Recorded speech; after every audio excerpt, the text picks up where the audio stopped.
इस जिंदगी ने मुझे असंख्य दुख और थोड़ी सी खुशियां दी हैं। मेरा जीवन उस किताब की तरह है जिसमें सिर्फ कड़वे अनुभव दबे हुए हैं। जब ये बाहर निकलता है तो असहनीय दर्द होता है। मैं बहुत इमोशनल हूँ। मैंने हमेशा अपना जीवन दिल से जिया है, इसके लिए मैंने हद से ज्यादा तकलीफें सही हैं। कुरान और बाइबल जैसी किताबों में कहा गया है कि अगर आप अच्छा करते हैं तो आपके साथ भी अच्छा होता है। मेरे साथ ऐसा बिल्कुल नहीं हुआ। जब भी मैंने अच्छा किया तो मुझे तकलीफों के अलावा कुछ नहीं मिला। ये बातें खुद मधुबाला ने फिल्मफेयर को दिए इंटरव्यू में कही थी। मधुबाला को भारत की मर्लिन मुनरो कहा जाता था। माना जाता था कि वो हिंदी सिनेमा की सबसे खूबसूरत एक्ट्रेस रहीं, लेकिन उनकी जिंदगी उतनी ही फीकी रही। किताब दर्द का सफर में सुशीला कुमारी ने लिखा है कि मधुबाला एक अभिशाप लेकर पैदा हुई थी। ये अभिशाप जीवन भर उनका पीछा करता रहा और यही अभिशाप उनकी असमय मौत का कारण बना। ये अभिशाप था उनके कोमल से दिल में छेद का होना, और इस छेद ने न केवल उनकी उम्र छोटी कर दी बल्कि उनके जीवन को कष्टों से भी भर दिया। मधुबाला प्रेम के प्रतीक वैलेंटाइन डे पर पैदा हुई थी। दर्द से भरा उनका दिल प्यार से भरा था। उन्होंने दूसरों पर भरपूर प्यार, अपनापन और ममत्व न्योछावर किया, लेकिन बदले में उन्हें किसी से कुछ नहीं मिला, ना प्यार ना अपनापन। मधुबाला ने 4 लोगों से प्रेम किया था, लेकिन किसी एक के साथ भी उनका रिश्ता मुकम्मल ना हो सका। फिर उन्होंने किशोर कुमार से शादी की, लेकिन जब आखिरी समय में बीमार पड़ी तो उन्होंने भी उनसे मुंह मोड़ लिया। महज 36 साल की उम्र में 23 फरवरी 1969 को मधुबाला ने दुनिया को अलविदा कह दिया। मधुबाला जब दिल्ली में रहती थी तो वहां पर रहने वाले लतीफ को वो पसंद करने लगी, जो आगे चलकर एक IAS अधिकारी बने। जब लतीफ को पता चला कि मधुबाला को मुंबई शिफ्ट होना है तो वो बहुत दुखी हो गए। वो नहीं चाहते थे कि वो उनसे दूर जाएं। वहीं मधुबाला भी उनसे दूर नहीं होना चाहती थी। जब मुंबई जाने से पहले दोनों की आखिरी मुलाकात हुई तो मधुबाला ने उन्हें गुलाब का एक फूल दिया, जिसे उन्होंने ताउम्र संभाल कर रखा। इधर मुंबई आने के बाद मधुबाला फिल्मों में बिजी हो गई, लेकिन लतीफ उन्हें कभी नहीं भूल पाए। कहा यह भी जाता है कि मधुबाला के निधन के बाद लतीफ उनकी कब्र पर उनकी डेथ एनिवर्सरी पर जाते थे और उस पर गुलाब का एक फूल रख कर आते थे। 1949 में बॉम्बे टॉकीज के बैनर तले फिल्म महल बनी। इस फिल्म के निर्देशक कमाल अमरोही थे। फिल्म के लिए पहले सुरैया को कास्ट किया जाना था, लेकिन स्क्रीन टेस्ट के बाद लीड रोल में मधुबाला को चुना गया। ये फिल्म बॉक्स ऑफिस पर हिट रही। इस फिल्म की शूटिंग के दौरान ही मधुबाला और कमाल अमरोही एक दूसरे के नजदीक आए। मधुबाला के पिता दोनों के रिश्ते से बहुत खुश थे। उन्होंने कहा, अगर आगे चलकर दोनों शादी कर लेते हैं तो मुझे कोई ऐतराज नहीं है। मगर कमाल अमरोही पहले से शादीशुदा थे और वो अपनी पत्नी को छोड़ना नहीं चाहते थे। वो चाहते थे कि मधुबाला उनकी दूसरी पत्नी बनकर रहे, लेकिन मधुबाला को ये शर्त मंजूर नहीं थी। उनका कहना था कि वो अपने पति को किसी और के साथ बांट नहीं सकती हैं। उन्होंने कमाल अमरोही को अपनी पहली बीवी से तलाक लेने को कहा, लेकिन उन्होंने मना कर दिया। इस वजह से दोनों का रिश्ता यहीं खत्म हो गया। 1951 में रिलीज हुई बादल में मधुबाला प्रेमनाथ के साथ नजर आई थी। शूटिंग के दौरान ही एक दिन मधुबाला प्रेमनाथ के मेकअप रूम में गई और उन्हें लव लेटर और गुलाब दिया। तब प्रेमनाथ समझ नहीं पाए कि क्या हो रहा है। जब उन्होंने लेटर पढ़ा तो उसमें लिखा था, अगर आप मुझसे प्यार करते हैं तो प्लीज ये गुलाब स्वीकार कर लें, वरना ये खत और फूल वापस कर दें। इस खत को पढ़कर प्रेमनाथ के होश उड़ गए। उन्हें इस बात पर विश्वास ही नहीं हो रहा था कि दुनिया की सबसे खूबसूरत लड़की ने उन्हें प्रपोज किया है। उन्होंने खुशी खुशी प्रपोजल को स्वीकार कर लिया। दोनों में इतना गहरा प्यार हो गया था कि जब किसी फिल्म का ऑफर प्रेमनाथ को आता तो वो सिर्फ मधुबाला से पूछकर फिल्में साइन करते थे। इसी वजह से मधुबाला ने प्रेमनाथ के सामने धर्म बदलकर शादी करने का प्रस्ताव भी रखा था, लेकिन प्रेमनाथ ने मना कर दिया। धर्म के कारण ही प्रेमनाथ उनसे शादी नहीं कर पाए और उस समय की टॉप एक्ट्रेस बीना रॉय से उन्होंने शादी कर ली। इस खबर से मधुबाला को गहरा सदमा लगा था।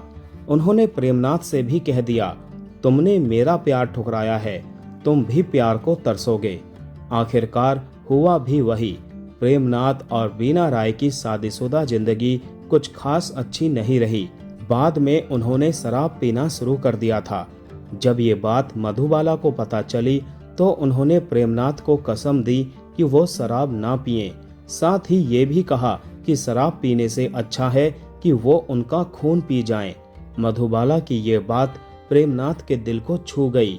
उसके बाद उन्होंने करीब 14 साल तक शराब को हाथ भी नहीं लगाया। दिलीप कुमार और मधुबाला की मुलाकात फिल्म तराना के सेट पर हुई थी। दोनों पहले दोस्त थे, लेकिन धीरे धीरे मधुबाला उन्हें पसंद करने लगी। एक बार उन्होंने अपने करीबी मेकअप आर्टिस्ट के जरिए दिलीप कुमार को खत के साथ एक गुलाब भेजा। खत में लिखा था, अगर आप मुझे पसंद करते हैं तो ही ये खत कबूल करिएगा, वरना इसे वापस भेज दीजिएगा। दिलीप कुमार ने खत को कबूल कर लिया और इसके बाद दोनों का प्यार परवान चढ़ने लगा। 1955 में पहली बार फिल्म इंसानियत के प्रीमियर के दौरान दोनों को साथ में पब्लिक प्लेस पर देखा गया। हालांकि ये आखिरी मौका भी था कि जब दोनों पब्लिक प्लेस पर साथ दिखे। उनका रिश्ता 9 साल में ही टूट गया। वजह ये थी कि मधुबाला के पिता चाहते थे कि दिलीप कुमार मधुबाला के हिसाब से काम करें। वो उनके हर काम में दखल देते थे। इसका जिक्र दिलीप कुमार ने अपनी autobiography Dilip Kumar the substance and the shadow में भी किया था। उन्होंने लिखा था कि जब मेरी मधुबाला से उनके पिता अताउल्ला खान के बारे में बात हुई तो मैंने उन्हें साफ कर दिया कि काम करने का मेरा अपना तरीका है। मैं अपने हिसाब से प्रोजेक्ट चुनता हूँ और उसमें मेरा अपना भी प्रोडक्शन हाउस हो तो भी ढिलाई नहीं करता। दिलीप कुमार की ये बात मधुबाला के पिता को पसंद नहीं आई। उन्हें लगा कि वो बहुत घमंडी और अड़ियल हैं। इन सब चीजों के बाद भी दिलीप कुमार को मधुबाला पर पूरा भरोसा था।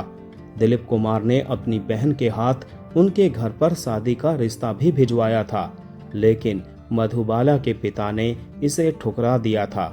इस इनकार के बाद भी उन्हें यकीन था कि मधुबाला उन्हीं की है।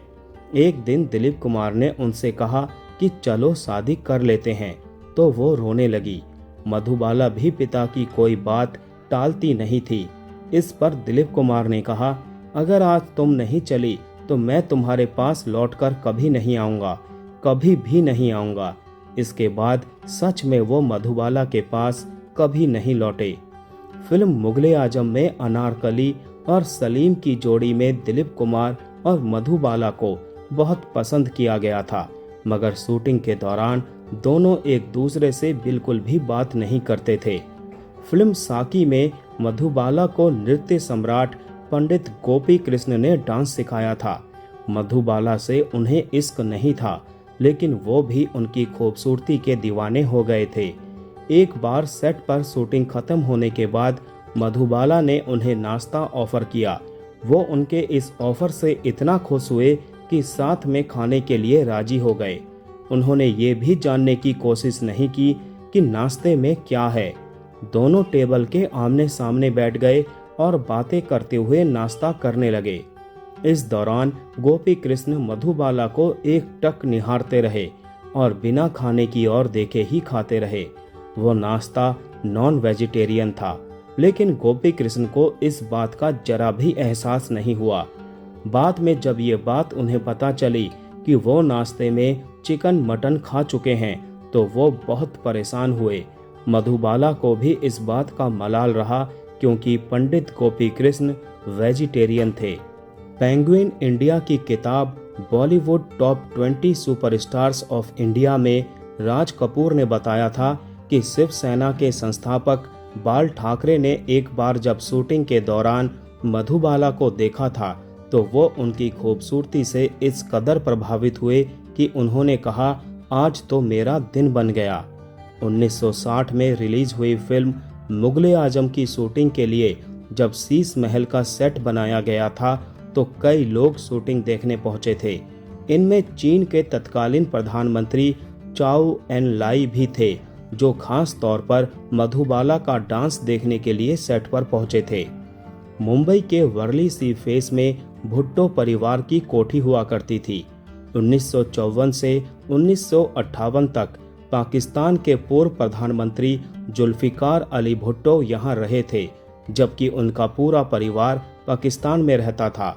नौशाद साहब ने इस बात का जिक्र कई दफा किया है कि गाने मोहे पनघट में नंदलाल की शूटिंग के दौरान जुल्फिकार अली भुट्टो अक्सर मौजूद रहते थे। इस दौरान वो मधुबाला के डांस के मुरीद हो गए थे। भुट्टो उनकी खूबसूरती के इस कदर कायल थे कि वो उनसे शादी करना चाहते थे। भुट्टो ने इस बात का इजहार सेट पर लंच के दौरान मधुबाला के सामने भी कर दिया था। इसके जवाब में मधुबाला ने सिर्फ खिलखिलाकर हंस दिया था। दिलीप कुमार से बिछड़ने के बाद मधुबाला अपनी जिंदगी में बिल्कुल अकेली हो गई।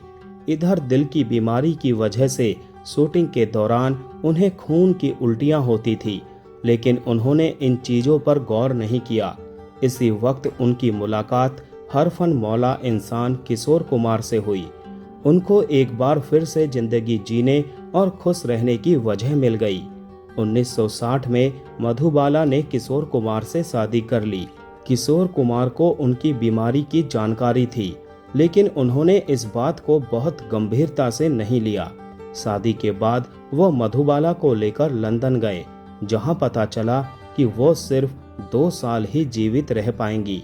जब किशोर कुमार उनके साथ वापस मुंबई लौटे तो उन्होंने मधुबाला को उनके पिता और बहनों के पास छोड़ दिया और कहा, मैं काम की वजह से बहुत व्यस्त रहता हूँ, तो मधुबाला की अच्छे से देखभाल नहीं कर पाऊंगा।